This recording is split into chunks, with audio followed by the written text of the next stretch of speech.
أعوذ بالله من الشيطان اللعين الرجيم. بسم الله الرحمن الرحيم. الحمد لله رب العالمين. الصلاة والسلام على أشرف الأنبياء والمرسلين وعلى آله الطيبين الطاهرين المعصومين الذين أذهب الله عنهم الرجس وطهرهم تطهيرا. اللهم صل على محمد. اللهم اخرجنا من الظلمات الوهم وأكرمنا بنور الفهم. اللهم افتح علينا أبواب رحمتك وانشر علينا خزائن علومك برحمتك يا أرحم الراحمين. قال رسول الله صلى الله عليه وآله وسلم: إن الحسين مصباح الهدى وسفينة النجاة. درود پڑھیں محمد وآل محمد. اللهم صل على محمد وآل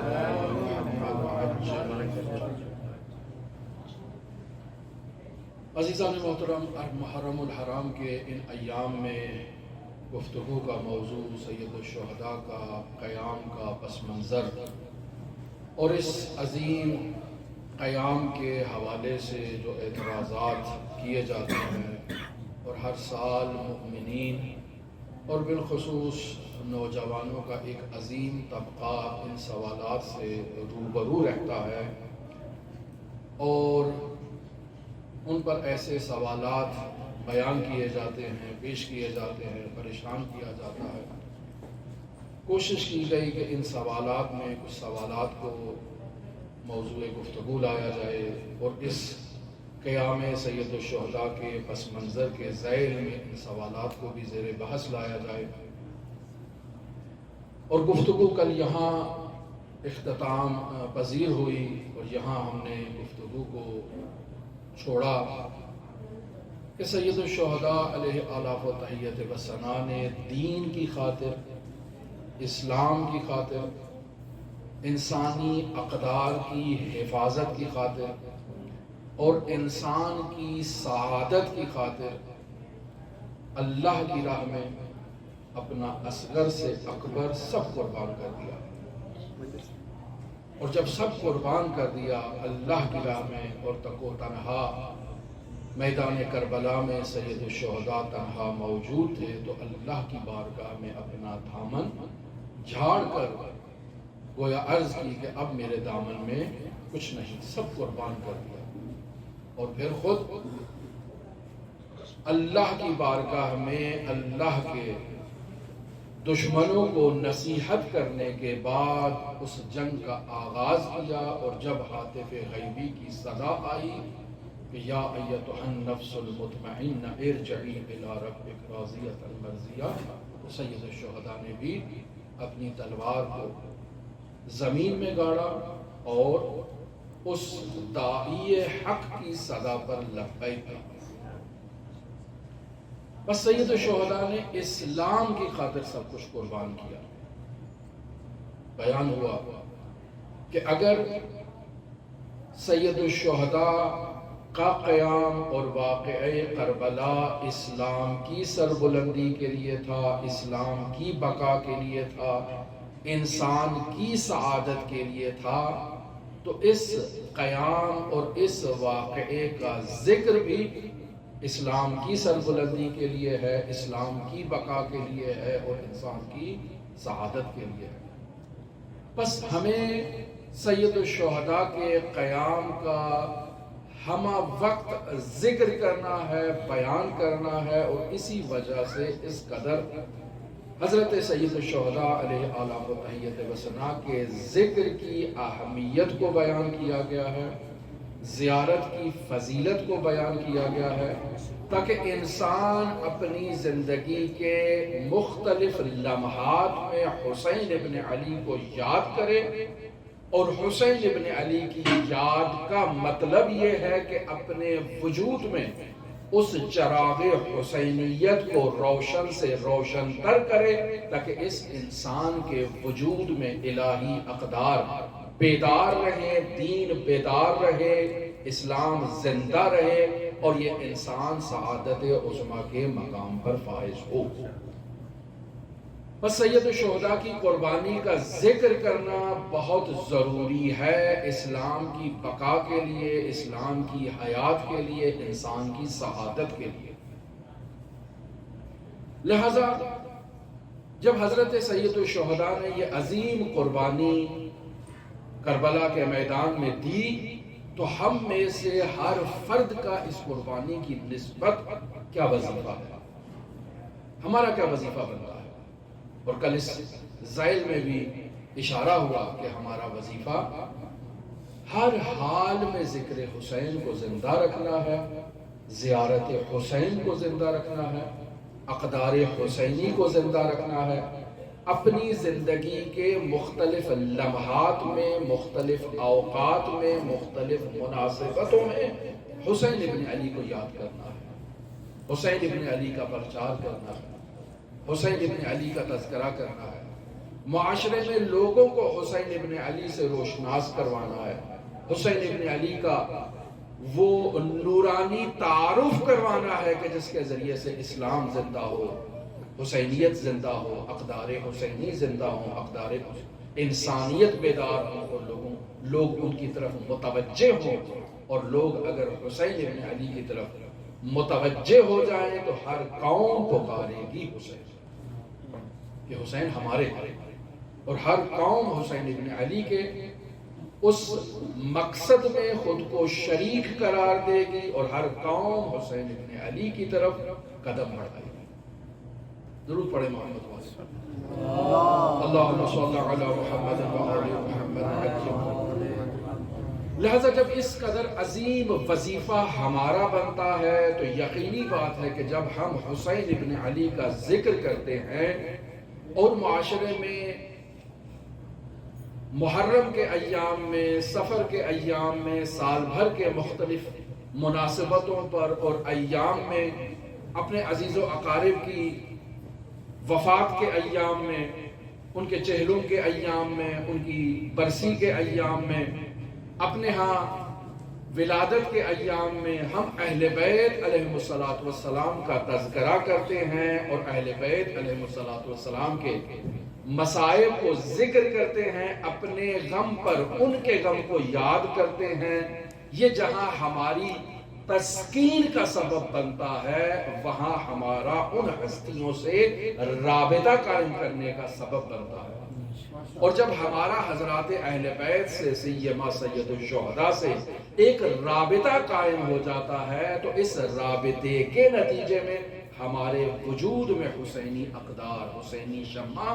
روشن ہوتی ہے۔ نہ صرف ہمارے وجود میں بلکہ وہ تمام افراد جو ہمارے سے مرتبط ہیں، جن کا ہمارے سے تعلق ہے، جو ہمارے ذوی الحقوق ہیں، جو ہمارے عزیز و اقارب ہیں، جو ہمارے ہمسائے ہیں، جن کا معاشرے میں ہمارے ساتھ اٹھنا بیٹھنا ہے، وہ ہمارے اس عمل سے حسین ابن علی سے مرتبط ہوتے ہیں۔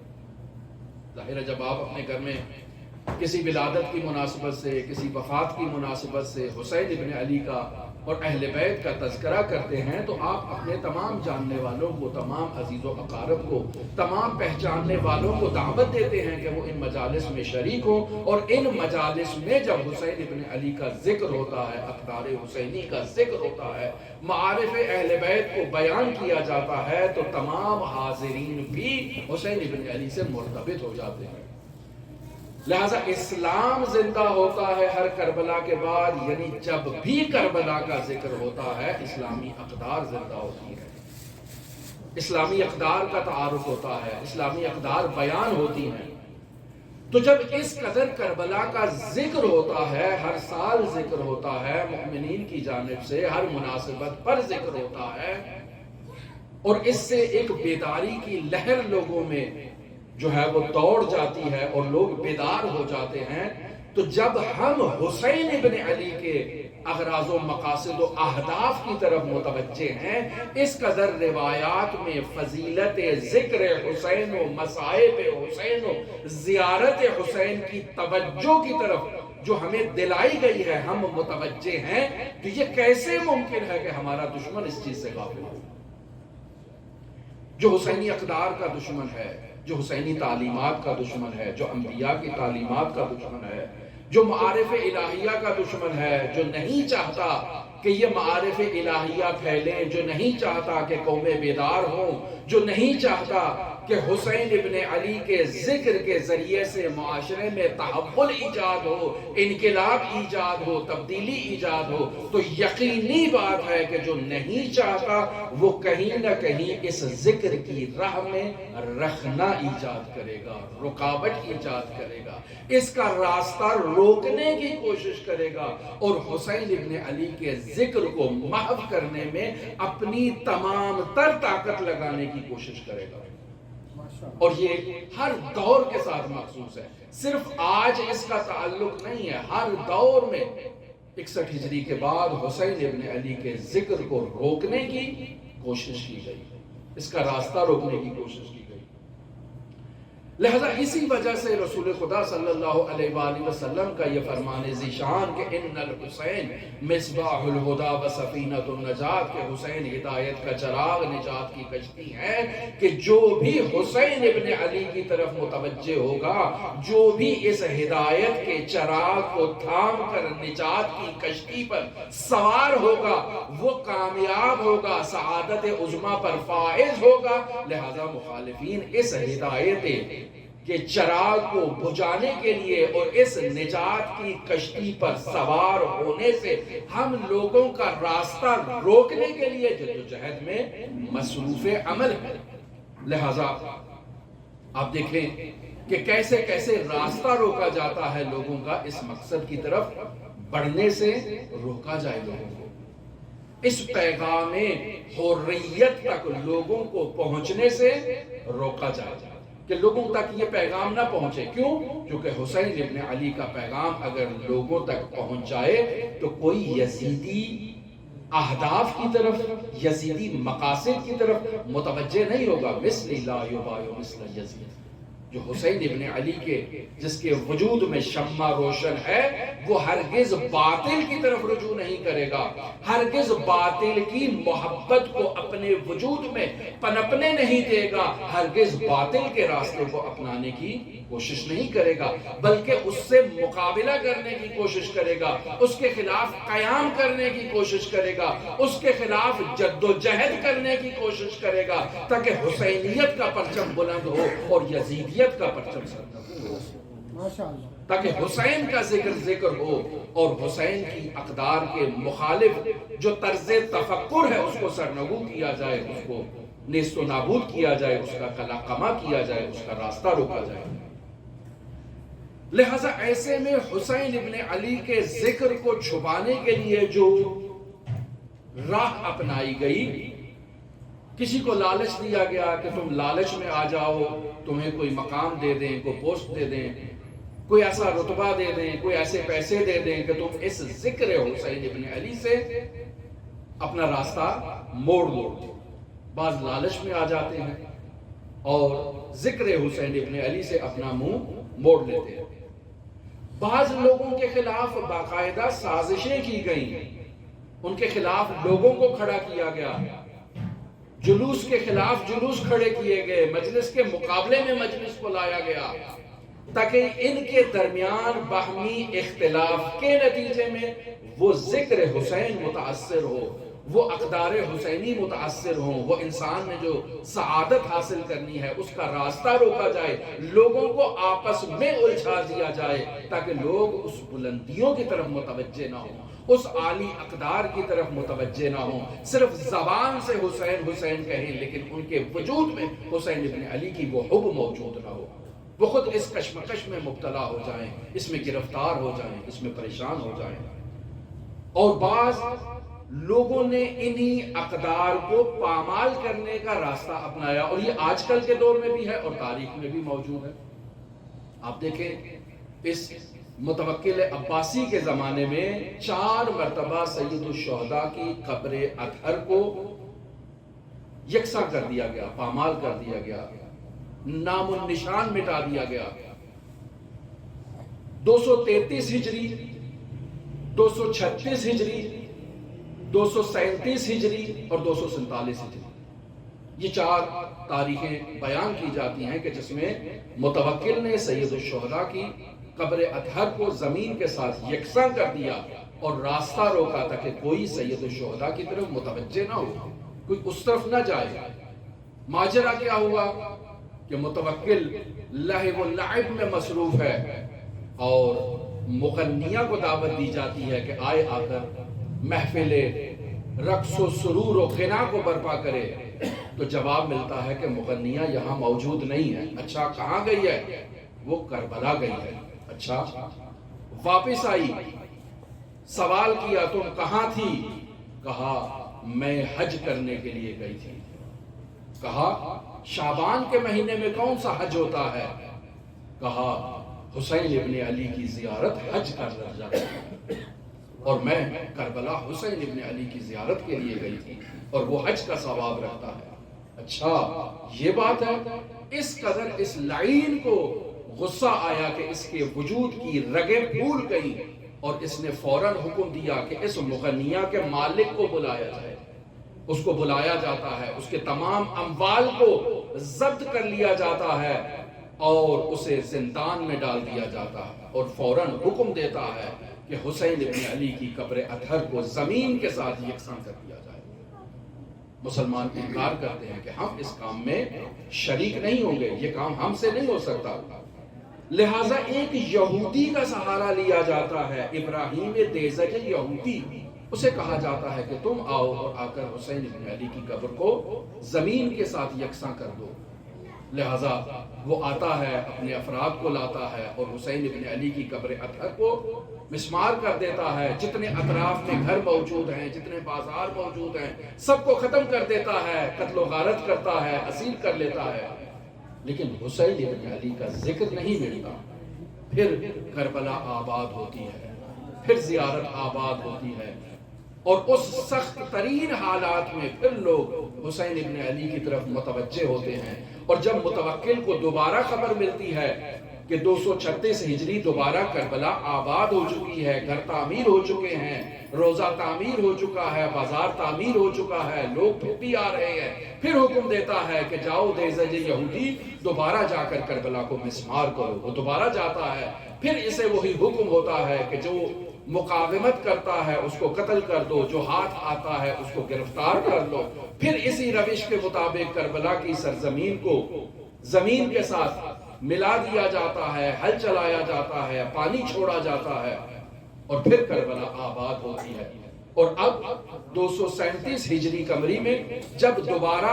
اسے خبر ملتی ہے کہ اس دفعہ پھر کربلا آباد ہو گئی ہے، پھر یہ دیزج یہودی کو حکم دیتا ہے، تو اس دفعہ اس متوکل کے خلاف بغداد میں باقاعدہ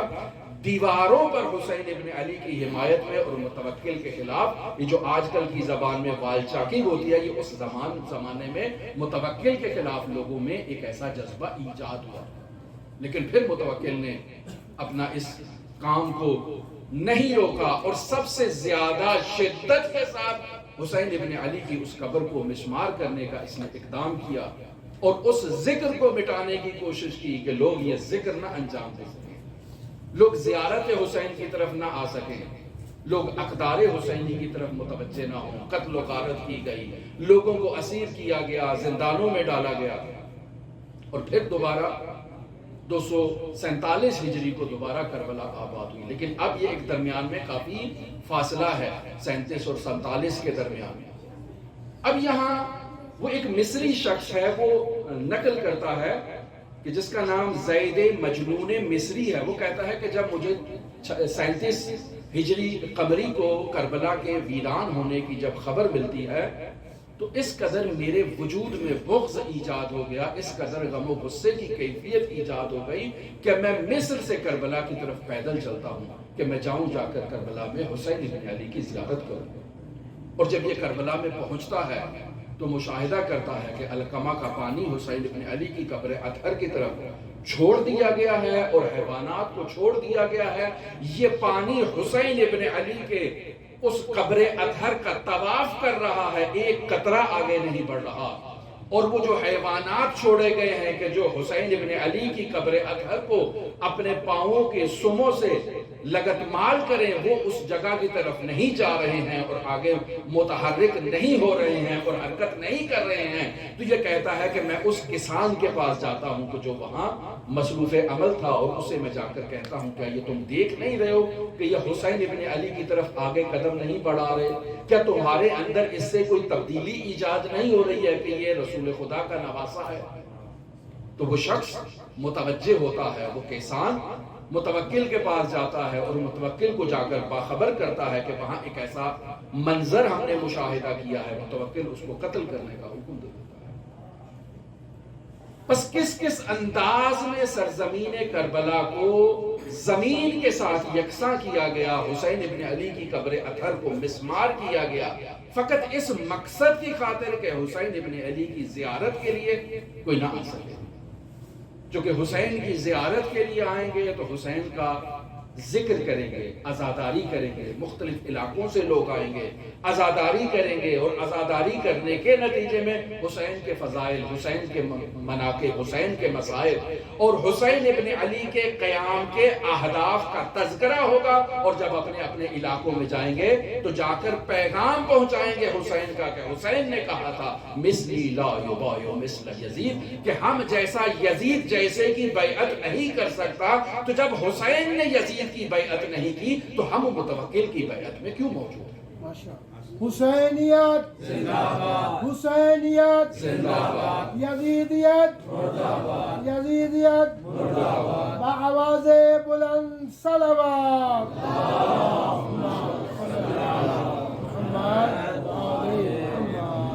لہذا اس قدر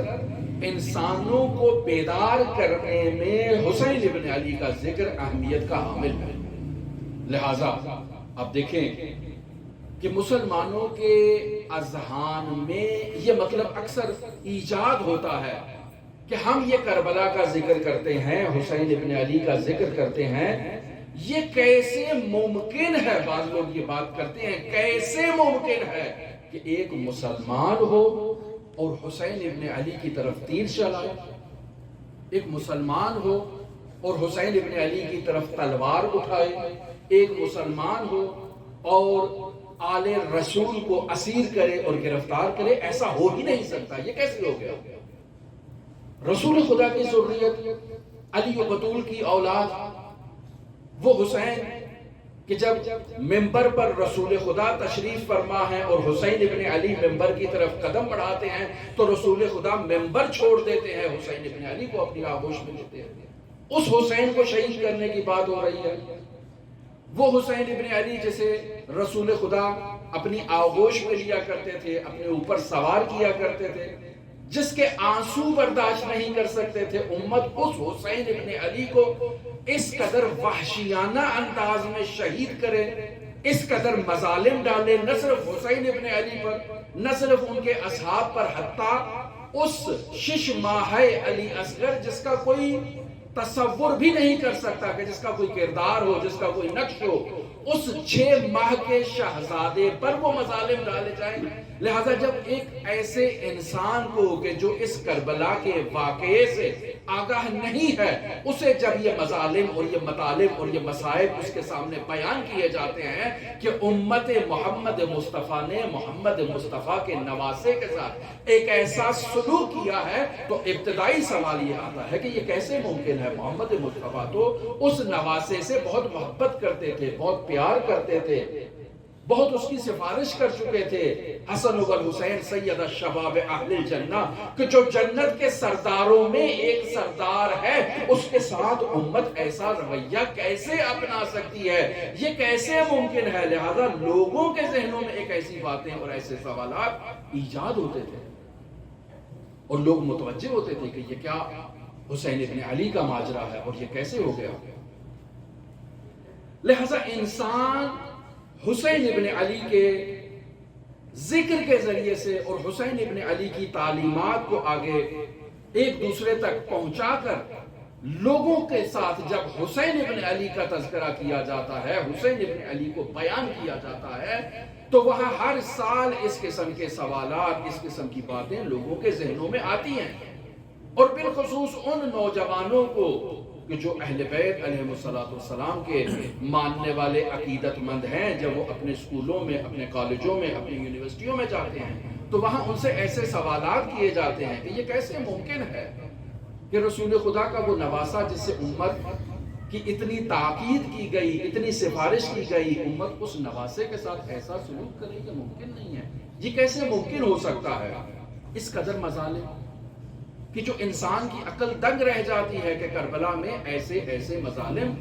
رونما ہوئے اہل بیت اطہار کے اوپر، انسان تعجب کرتا ہے، نوجوانوں کے اوپر یہ سوالات کیے جاتے ہیں۔ لہذا بعض افراد کہتے ہیں کہ ہم اسے قبول ہی نہیں کر سکتے کہ کیسے ہو سکتا ہے۔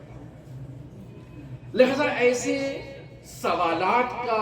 جواب دینے کے لیے یہی تاریخی اوراق کو جائزہ لینے کی، تحلیل کرنے کی، ان کا مطالعہ کرنے کی، ان کو بیان کرنے کی، انہی نوجوانوں کو انہی مجالس اعضاء سے ان نوجوانوں کو آگاہ کرنے کی ضرورت ہے کہ تاریخ میں ہوا کیا بالآخر ہے، کہ ایسا واقعہ رونما ہونے کے اسباب تاریخ کے اندر کیا دکھائی دیتے ہیں، کیا وجوہات ہیں کہ وہ افراد کہ جو محمد مصطفیٰ صلی اللہ علیہ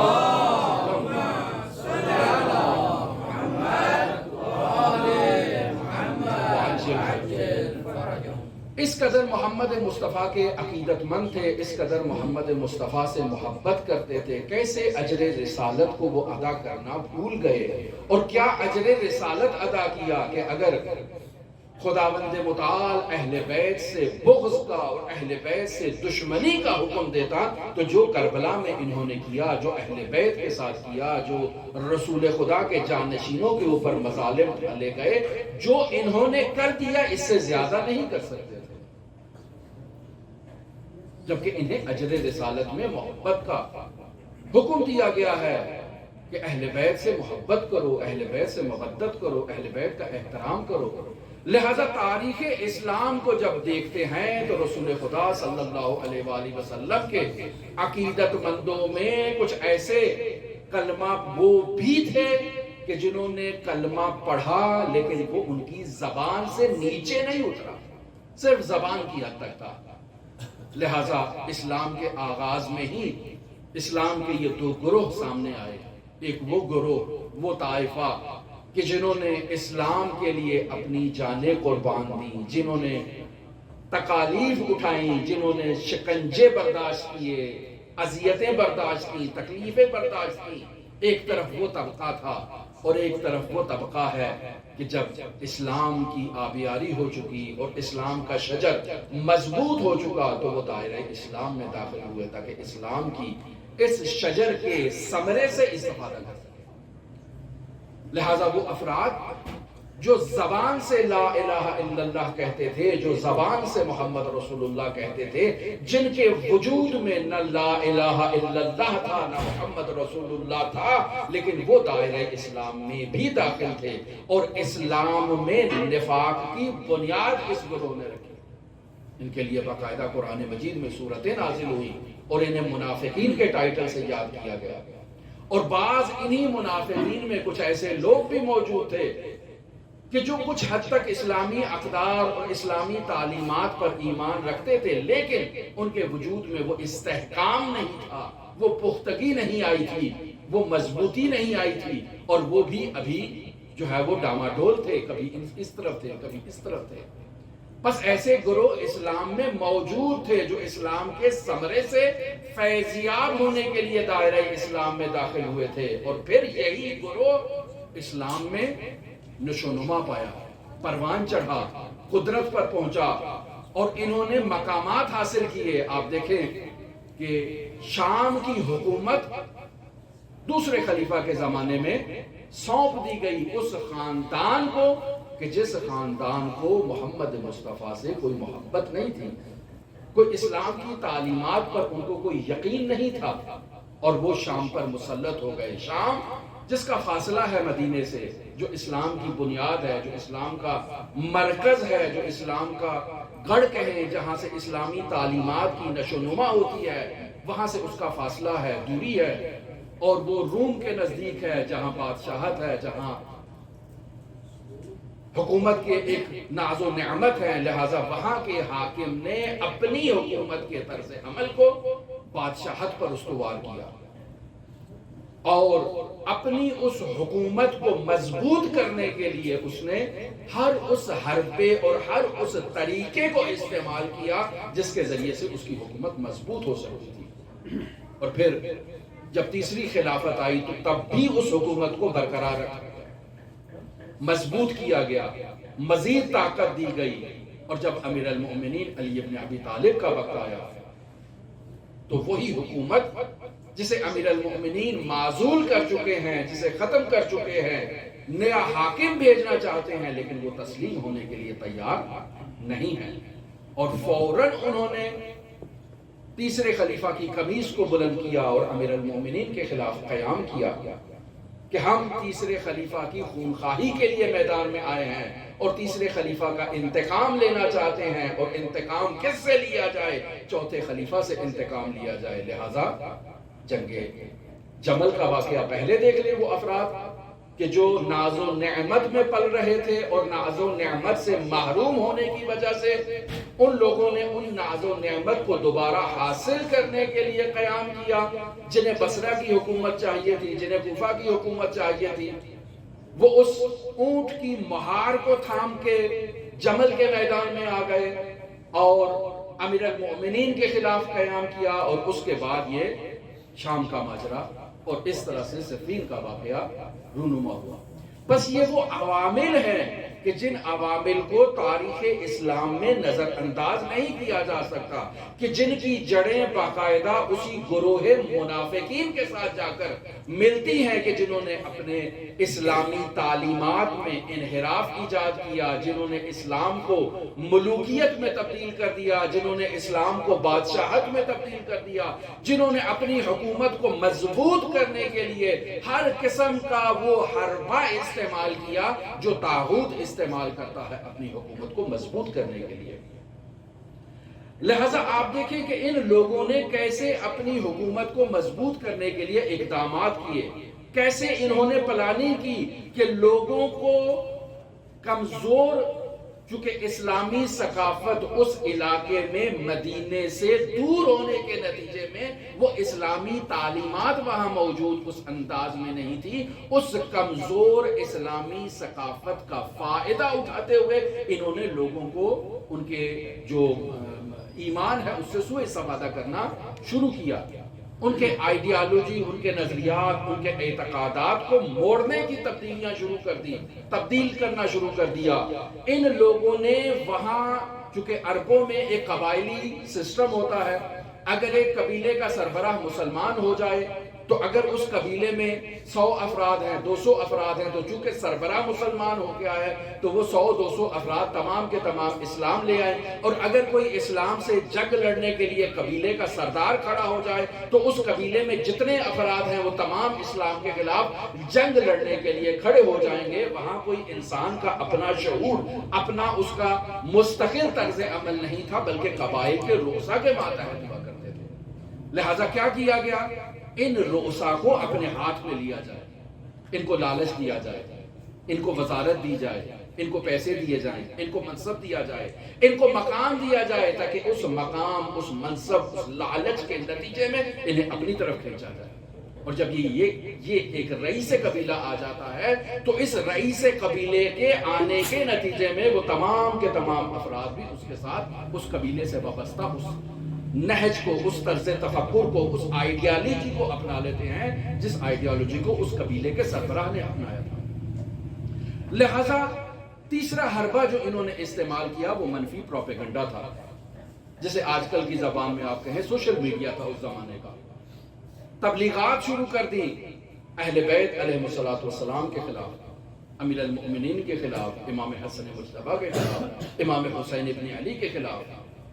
جب قال رسول اللہ کے نام پر امیر المومنین کے خلاف اس جعلی احادیث ساز فیکٹری سے احادیث نکالی جائیں گی تو وہ افراد جو اسلام کی آئیڈیالوجی کو نہیں جانتے ہیں، نظریات کو نہیں جانتے ہیں، جو مدینے سے دور ہیں، جنہوں نے رسول خدا کو نہیں دیکھا ہے، رسول خدا کے طرز عمل کو نہیں دیکھا ہے، وہ یقینی بات ہے ان احادیث کو جو جعلی ہیں، جو مجہول ہیں، جو قاذب ہیں، ان پر اعتماد کریں گے اور اس راہ پر چلیں گے جو راہ ان کو دکھائی گئی ہے۔ کیوں؟ چونکہ حاکم اسلامی دکھا رہا ہے، چونکہ مفتی وقت دکھا رہا ہے، چونکہ قاری قرآن دکھا رہا ہے۔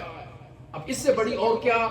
دلیل ہو سکتی ہے اسلام کی تعلیمات کو حاصل کرنے کے لیے؟ اگر کسی نے اسلام کو لینا ہے تو مفتی سے لے گا، اسلام کو لینا ہے تو قاری سے لے گا، اسلام کو لینا ہے تو اس خلیفہ کے معین کردہ حاکم سے لے گا۔ جب وہی اسلام کا ایک انحرافی چہرہ متعارف کر رہا ہے تو وہی اسلام کا انحرافی چہرہ ہی وہ اس کے لیے قابل قبول ہوگا۔ لہذا جنگ صفین میں وہ شخص امیر المؤمنین کے خلاف تلوار چلا رہا ہے اور تلوار چلاتے ہوئے ہر ضرب کے ساتھ امیر المؤمنین کو سب و شتم کر رہا ہے، گالی دے رہا ہے، دشنام دے رہا ہے۔ اس سے پوچھا گیا کہ کیا تمہیں خدا کا خوف نہیں، تم علی کو گالی دے رہے ہو؟ کہا نہیں۔ کیوں نہیں ہے؟ چونکہ یہ علی اور اس علی کے تمام پیروکار نماز نہیں پڑھتے ہیں۔ یعنی ایسی تبلیغات کہ جب کل بھی آپ کی خدمت میں بیان کیا کہ امیر المومنین کی حیات طیبہ میں تو امتیاز عدالت علی، عبادت علی، اور اسی عبادت علی میں علی اور مسجد علی کا نماز سے کا تعلق ہے۔ ایسی تبلیغات امیر المومنین علی ابن ابی طالب علیہ السلام کے خلاف استعمال کی گئی۔ اس زمانے میں بہترین ایک ہدف جو سوشل میڈیا کے طور پر جسے استعمال کیا جا سکے وہ شعر و ادب تھا، ہنر کا ایک مقام تھا۔ بڑے بڑے شعراء کو، نامی گرامی شعراء کو، چونکہ ان کا کلام آگے بہت جلدی پھیل جائے گا، وائرل ہو جائے گا، انہیں پیسے دیے گئے، انہیں لالچ دیا گیا کہ تم نے یہ اشعار کہنے ہیں، علی کے خلاف اشعار کہنے ہیں، حسن مجتبیٰ کے خلاف اشعار کہنے ہیں، حسین ابن علی کے خلاف اشعار کہنے ہیں، اہل بیت کے خلاف اشعار کہنے ہیں، یہ لو پیسے، یہ 1000 درہم، 2000 درہم پیسے دیے گئے۔ اور وہ شاعر جب وہ قصیدے پڑھتے تھے، وہ اشعار کہتے تھے اور وہ وائرل ہو جاتے تھے اور وہ پھیل جاتے تھے، اور پھر جہاں جہاں وہ اشعار جاتے تھے لوگ ان کو حقیقت سمجھتے تھے اور ان کی پیروی کرتے تھے، انہیں آگے اپنی نسلوں تک منتقل کرتے تھے۔ پس وہاں اس دور کا سوشل میڈیا جو اس ہنر و ادب کے طور پر استعمال کیا گیا وہ اہل بیت علیہ السلام کے خلاف استعمال کیا گیا۔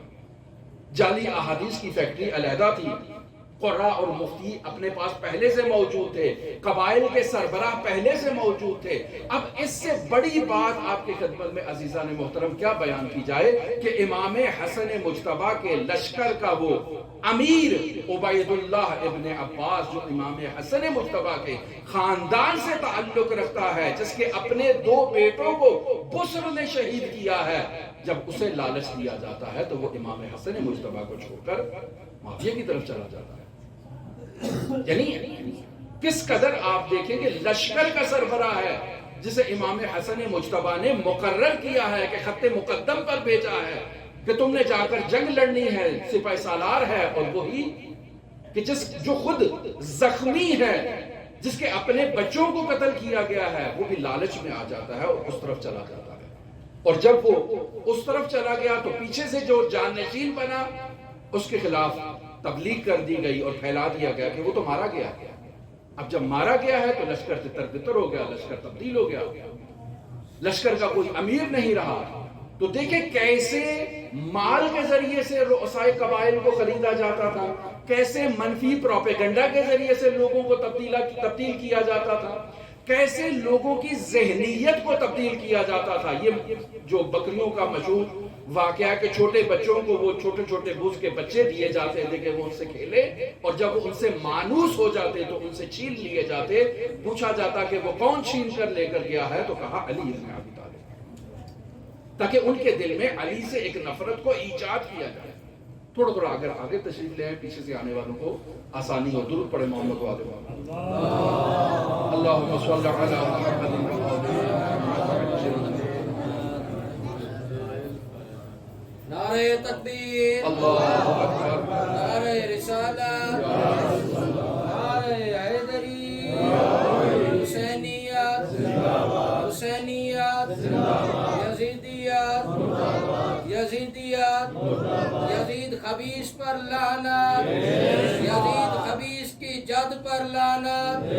محمد و آل محمد صلوات۔ اب آپ دیکھیں اس قدر امام حسن مجتبیٰ کے خلاف جو تبلیغات کی گئیں، یہ اول تو مائنڈ سیٹ آپ کے ذہن میں سارا آ گیا کہ وہ افراد کے جو منفور ترین افراد تھے جنہیں اسلام کی ریاست میں ایک مقام کی ریاست دی گئی اور وہاں انہوں نے اپنی جڑیں مضبوط کی اور باقاعدہ انہوں نے اپنی خلافت کو اور اپنی حکومت کو مضبوط کیا۔ 20 سال کا مدت ان کو ایک مل گئی کہ وہ اپنے امام حسن مجتبیٰ کے اصول نامے کے بعد وہ اپنے آپ کو مضبوط سے مضبوط تر کرتے چلے جائیں اور اپنی حکومت کو اس قدر مضبوط کر دیں، تو یقینی بات ہے کہ وہ آرام سے تو نہیں بیٹھیں گے، وہ اپنی ریاست کو اپنے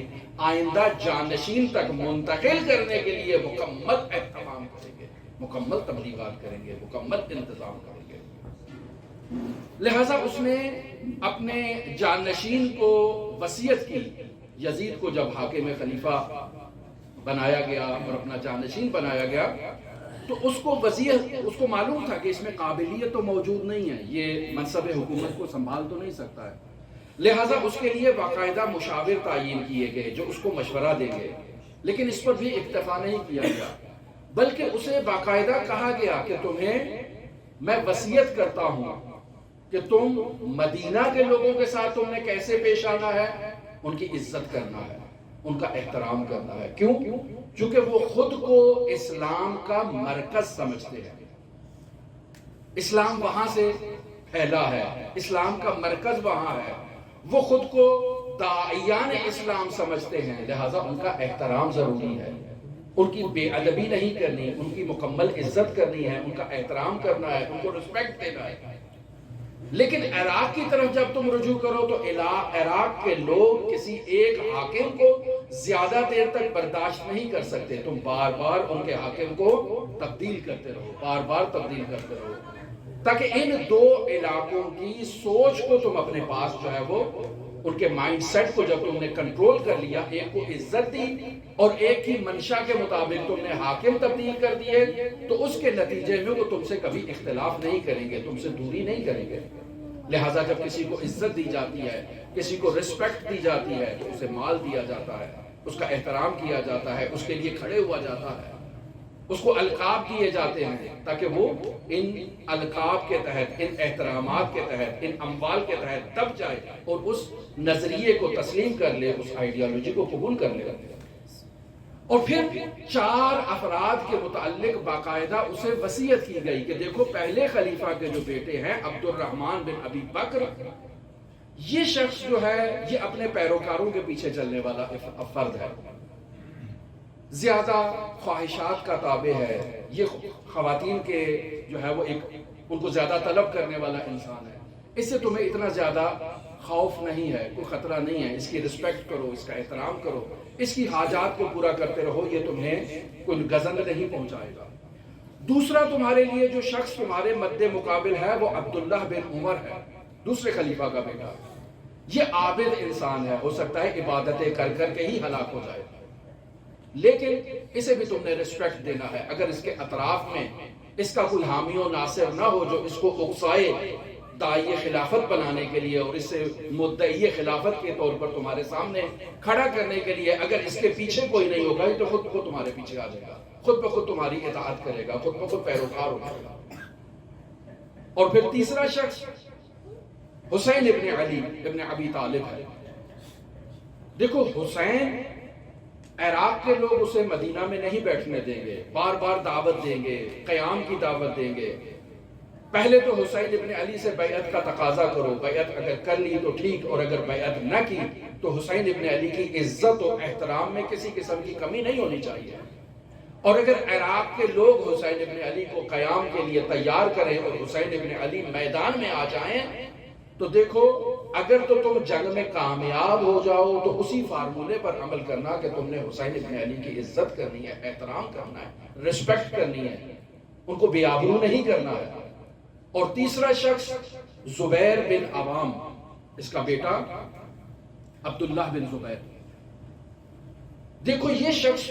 ایک ایسے مکار انسان کی طرح تمہاری حکومت کے مخالف ہوگا، اسے تم نے نہیں چھوڑنا،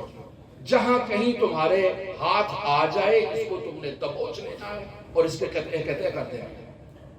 یہ 4 افراد کے متعلق مختلف وصیت کی گئی، لیکن جیسے ہی یہ شخص منصب حکومت پر بیٹھتا ہے فوراً حاکم مدینہ کو خط لکھ دیتا ہے کہ میرے لیے بیعت لے کر بھیجو، اور اگر بیعت نہیں کرتے تو قتل کر دو۔ ایک مائنڈ سیٹ ہے، ایک طرز تفکر ہے کہ کس طرز تفکر کا جانشین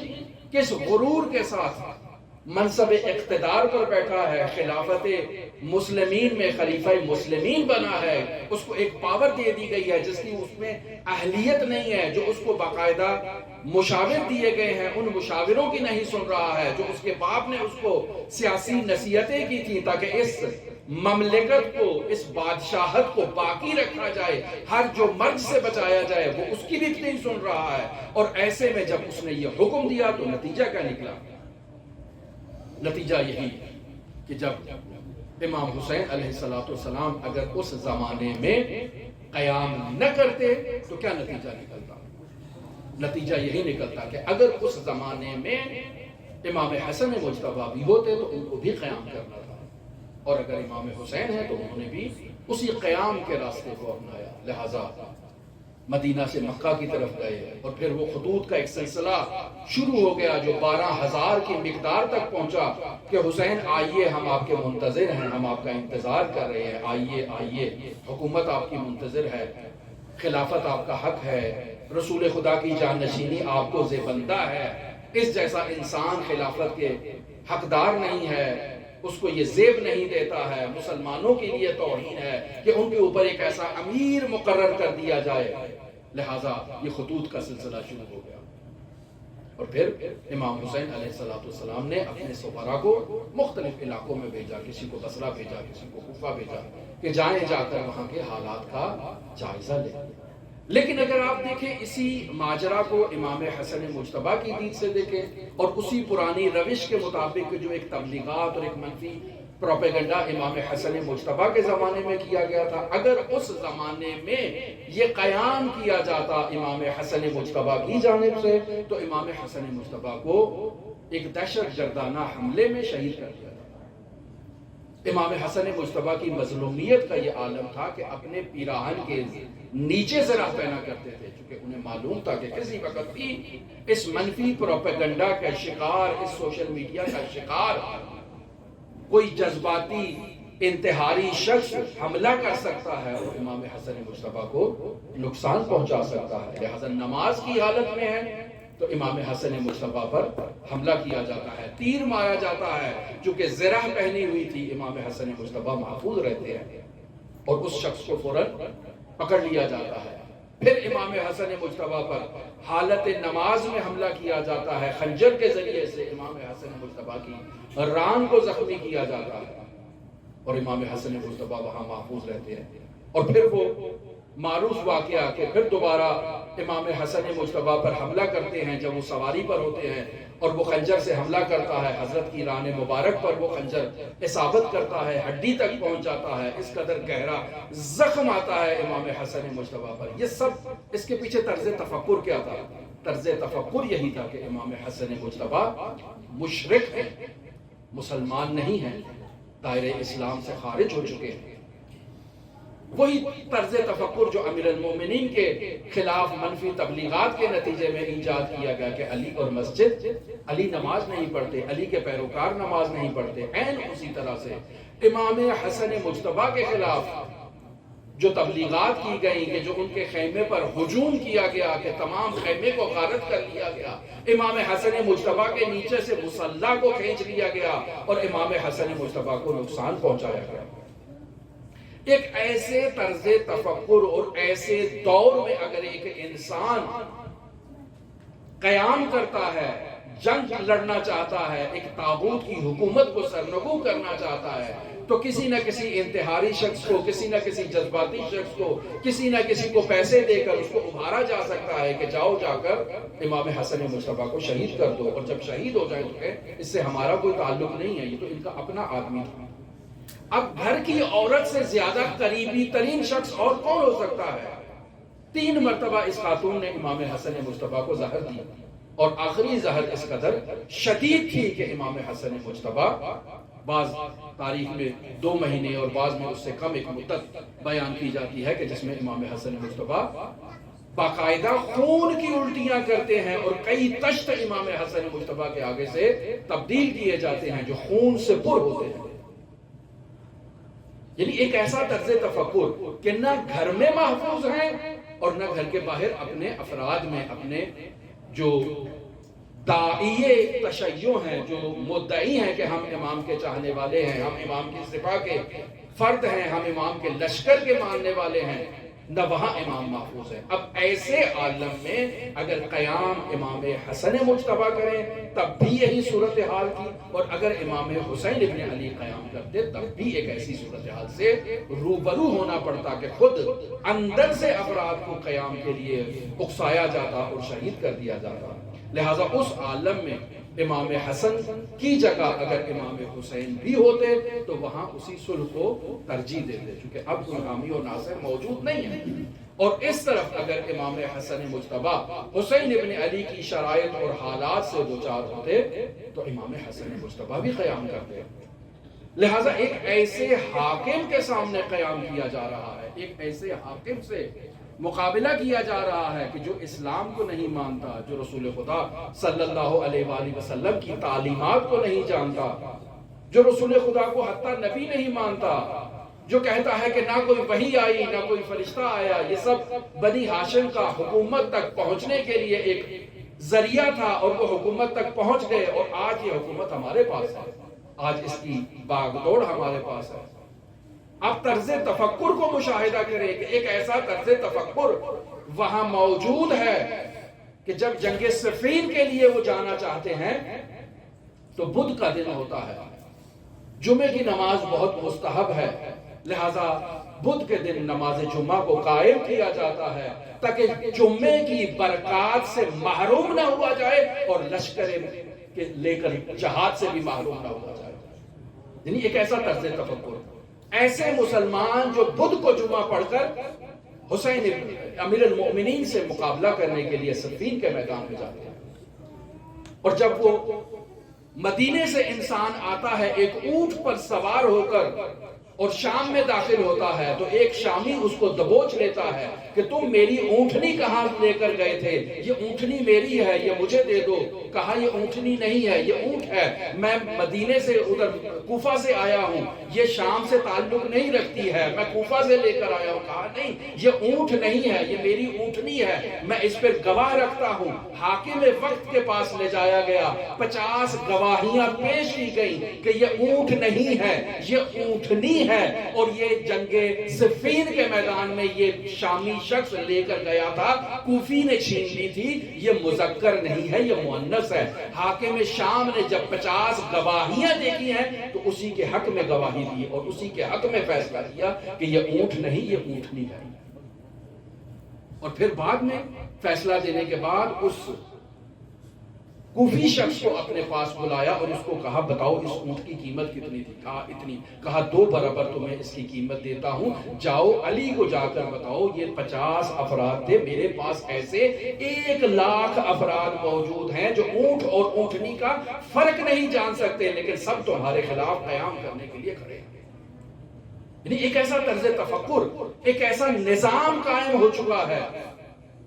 امیر المؤمنین کے خلاف، امام حسن مجتبیٰ کے خلاف، اور ایسی وراثت یزید کو ملی ہے امام حسین مجتبیٰ، امام حسین کے خلاف۔ اور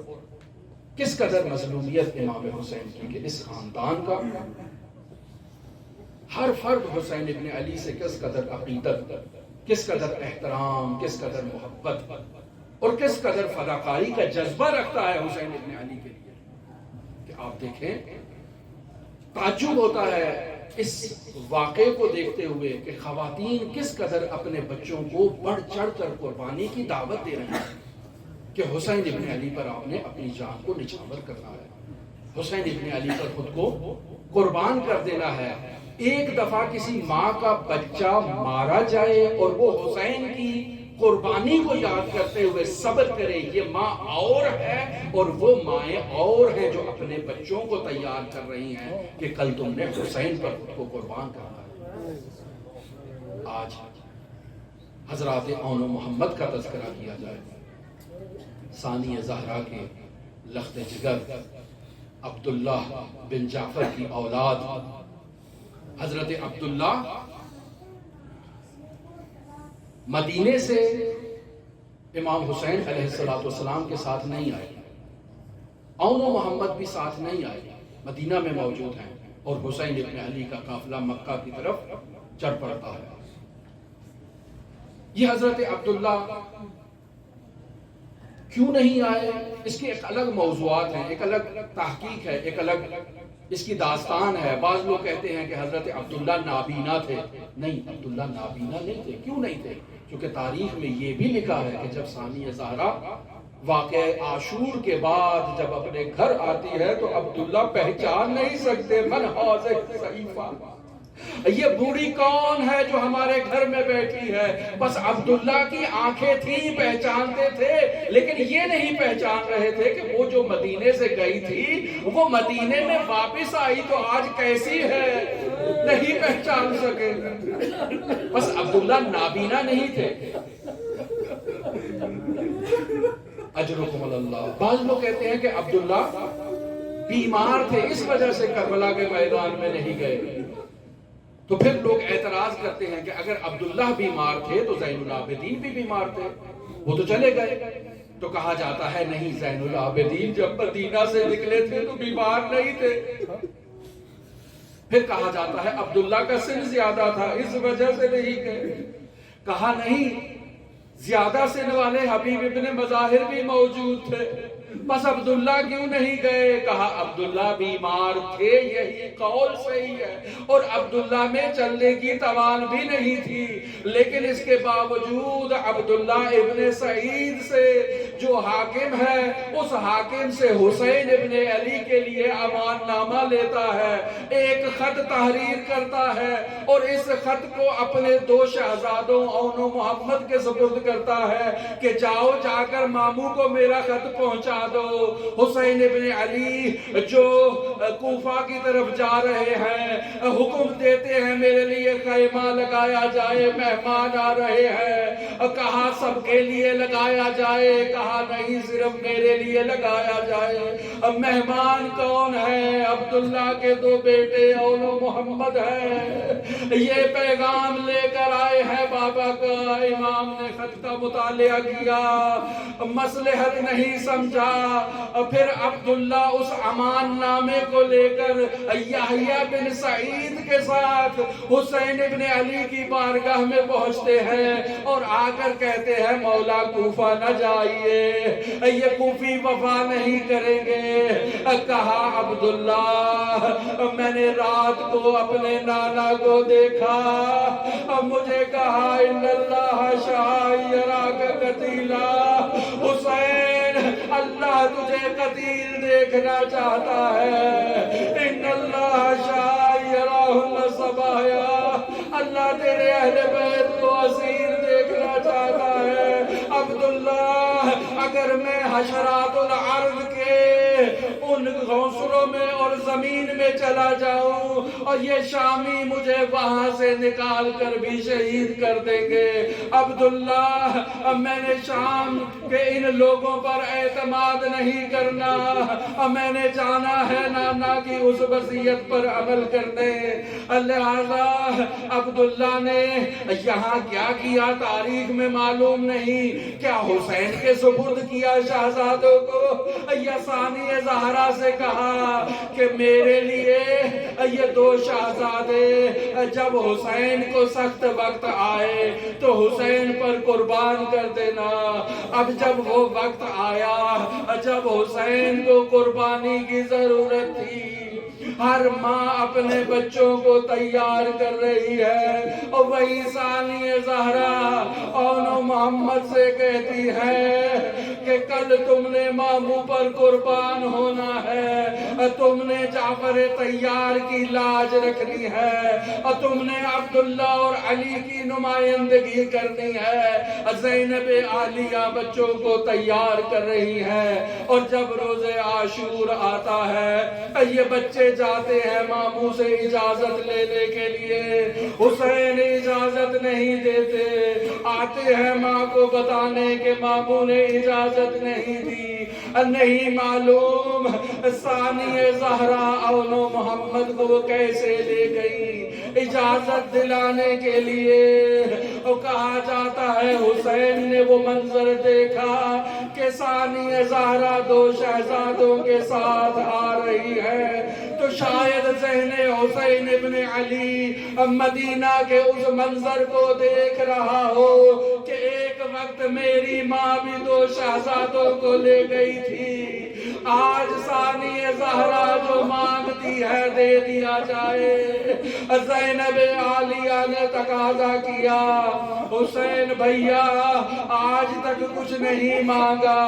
ان دو شہزادوں کو اجازت دی جائے۔ کہا اجازت ہے، جائے، اب تیار کیا جا رہا ہے۔ ایک شہزادے کو حسین نے تیار کیا، ایک شہزادے کو عباس نے تیار کیا،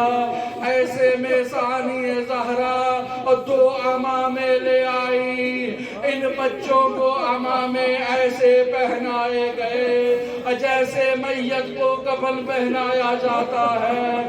یہ دو شہزادے جعفر طیار کی نمائندگی میں میدان کارزار میں اترتے ہیں۔ ایک میمنہ کی طرف سے حملہ کرتا ہے، ایک شہزادہ میسرہ کی طرف سے حملہ کرتا ہے، اور دونوں شہزادے شجاعت جعفر طیار اور شجاعت علوی کا مظاہرہ کرتے ہوئے قلب لشکر کی طرف حملہ کرتے ہیں۔ ایسے میں عمر سعد جو اپنے خیمے میں موجود تھا فوج میں کوہرام کو دیکھ کر پوچھتا ہے اور کیا ہوا؟ کہا دو جوان ایسے میدان میں اترے ہیں کہ وہ جعفر طیار کی نمائندگی کرتے ہیں، جو علی کی شجاعت کا اظہار کرتے ہیں، جنہوں نے ایسا حملہ کر دیا کہ لشکر میں کوہرام مچا ہوا ہے، ہر کوئی اپنی جان بچانے کے در پہ ہے۔ کہا ان پر ہجوم کیا جائے، ان پر نیرنگ سے حملہ کیا جائے، اور ایک نے گرز مارا ایک شہزادے کے سر پہ، اور دوسرے نے تلوار سے وار کیا، اور دونوں شہزادے زین سے زمین پر آئے۔ السلام علیکہ یا ابا عبداللہ، ماموں ہمارا آخری سلام ہو،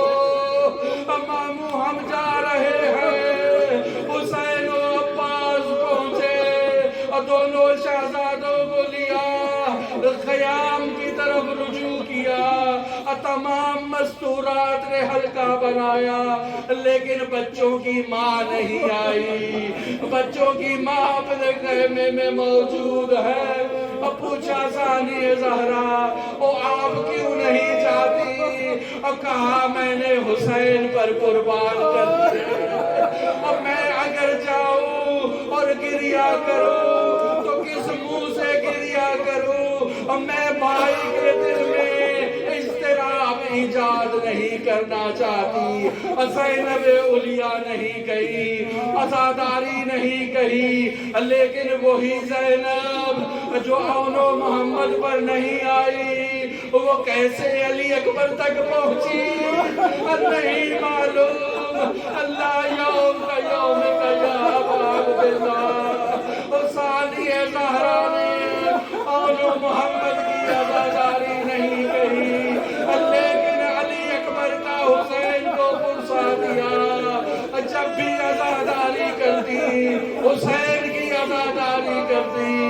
جب بھی عزاداری کرتی علی اکبر کی عزاداری کرتی۔ ثانی زہرا کی یہ روش تھی، لیکن جیسے ہی مدینہ میں پہنچی اور جیسے ہی جعفر طیار کے گھر میں پہنچی اور جیسے ہی اولو محمد کی مسند کو دیکھا